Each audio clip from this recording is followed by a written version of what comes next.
Bonjour à tous, bienvenue dans notre compte-rendu matinal. Alors encore une très très belle séance hier avec notamment un CAC 40 qui se détache et qui mène la course en tête avec pratiquement 3% de hausse, ce qui est quand même l'une des plus belles séances de l'année.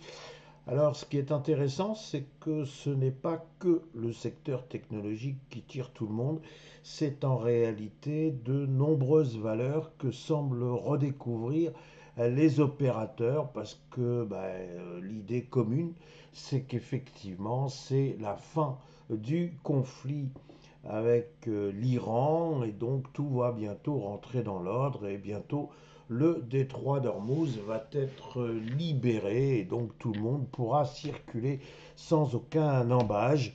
Donc bref, tout va bien, tout le monde le sait, ou plus exactement vous le savez, les marchés anticipent et donc eh bien c'est la période maximum de l'anticipation. Tout le monde anticipe le fait que les grandes entreprises vont profiter de ce détroit d'Ormuz enfin ouvert. Donc on voit effectivement des valeurs comme Saint-Gobain, Safran, évidemment toutes les sociétés qui étaient pénalisées comme Accor, où on va voir les hôtels refleurir, ou plus exactement l'activité des hôtels refleurir. Bref, tout le monde fait preuve d'un très grand optimisme, ce que l'on peut voir immédiatement sur notre CAC 40. Regardez, nous avons un CAC 40 qui a transformé sa séance d'hier en fusée. On est parti avec une ouverture qui était déjà en gap haussier par rapport à la bougie précédente. Et puis on n'a pas cessé de monter, de monter. Les acheteurs sont arrivés, ils ont couru, couru, couru, ils ont afflué. Et figurez-vous qu'ils sont parvenus à jeter leur dévolu sur la résistance des 8275 points. Et cette résistance, je la laisse encore, mais je me demande si j'aurais pas dû moi aussi à mon tour anticiper. Est-ce que cette résistance n'est pas déjà transformée en support? Si tel était le cas, eh bien, nous pourrions immédiatement aller rejoindre les 8400 points. Bon, faut pas non plus aller trop vite en besogne, tout simplement parce qu'encore une fois, une anticipation, c'est une anticipation, une réalité, c'est une réalité. Véritablement, y a-t-il beaucoup de bateaux qui peuvent circuler tranquillement et librement au sein du détroit d'Ormuz? En réalité, pas beaucoup. Alors peut-être que la bonne nouvelle viendrait de la France, figurez-vous, avec le porte-avions Charles de Gaulle qui viendrait non pas prêter main forte, mais qui voudrait effectivement, si tout se calme, s'il y a bel et bien un accord entre Iraniens et Américains, eh bien le détroit d'Ormuz arrive et donc s'offre les bons offices. Alors c'est effectivement un point intéressant. Ça pourrait permettre aux deux belligérants finalement de s'en sortir, comme on dit, la tête haute. Et l'on sait aussi que M. Trump aimerait bien quand même, en venant en Chine, venir dire que tout ceci est du passé. Bon, ça fait beaucoup d'espoir, ça fait beaucoup de risques en fait, qu'il y ait beaucoup de déceptions. Donc, nous allons surveiller ces 8275 points. Il y a une envie très certaine de la part de tous les acheteurs qui se sont manifestés depuis 2 jours de bien évidemment ne pas prendre tout de suite des bénéfices et sans doute visent-ils les 8400 points. Encore une fois, il faut déjà transformer réellement les 8275 points en support. Ce sera sans doute le travail pour aujourd'hui. Voilà, alors sachez aussi que les marchés seront ouverts demain, hein, le 8 mai, mais sans doute qu'il y aura très peu de volume, tout simplement parce que de nombreux opérateurs vont vouloir aussi faire le pont Donc, il faut toujours se méfier des séances où il y a peu de volume. Moi aussi, vous voyez, j'anticipe. Si maintenant je viens à notre S&P 500, j'avoue que mon vocabulaire commence franchement à se raréfier. Qu'est-ce que vous voulez que je vous dise? Si je vous parle de fusée, vous dites, bah oui, il a déjà utilisé la métaphore. Si je vous dis qu'il y a optimisme, vous dites oui, mais bon, euphorie, optimisme, qu'est-ce qui pourrait trouver d'autre comme adjectif, qu'est-ce qu'il pourrait trouver comme vocabulaire qui permettrait de parfaitement décrire la situation. Alors je ne vous cache pas que je cale, et donc si vous avez des idées, n'hésitez pas. Bon, au-delà de ce propos un peu cynico-humoristique, si vous me permettez cette expression, eh bien, bon, notamment notre S&P 500, il est dans sa chasse au record. C'est une activité qui lui est vraiment favorite depuis déjà l'automne dernier.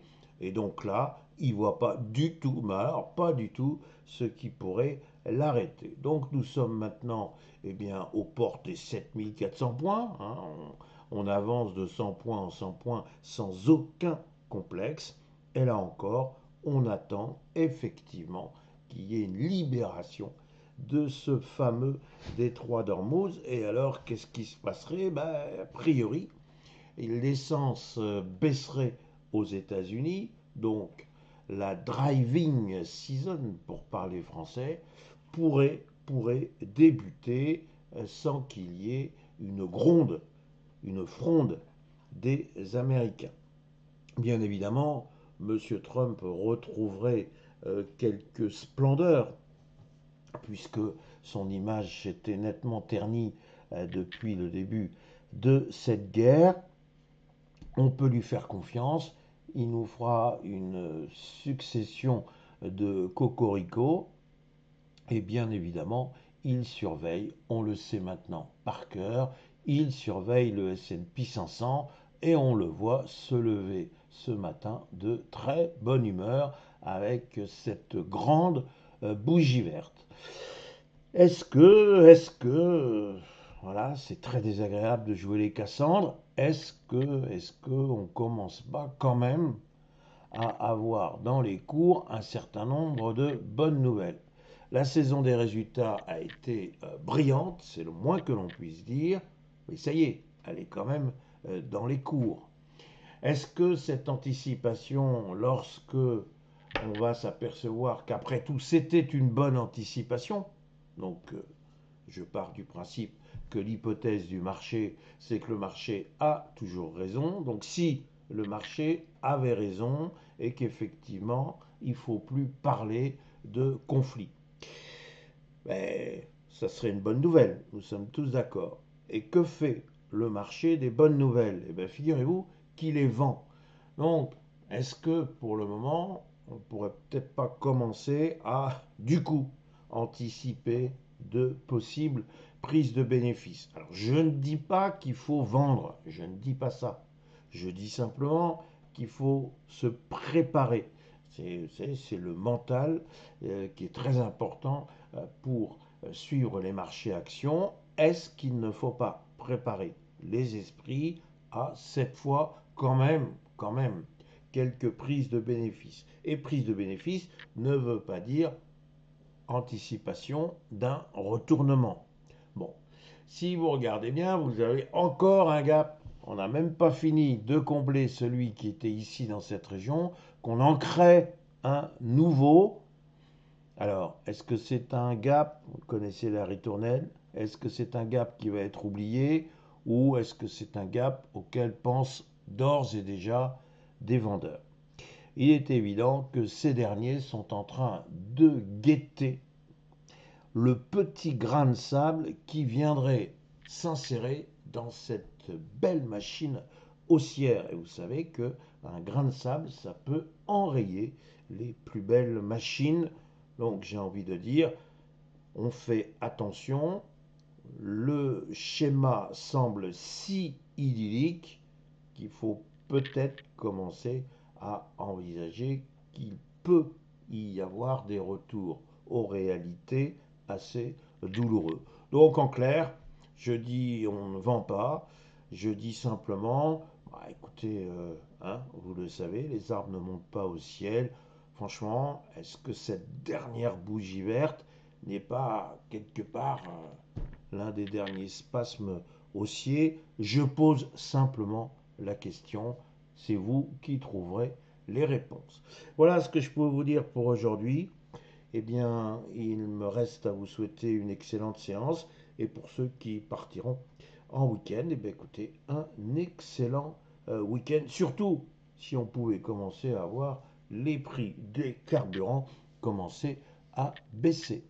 Voilà, un grand merci.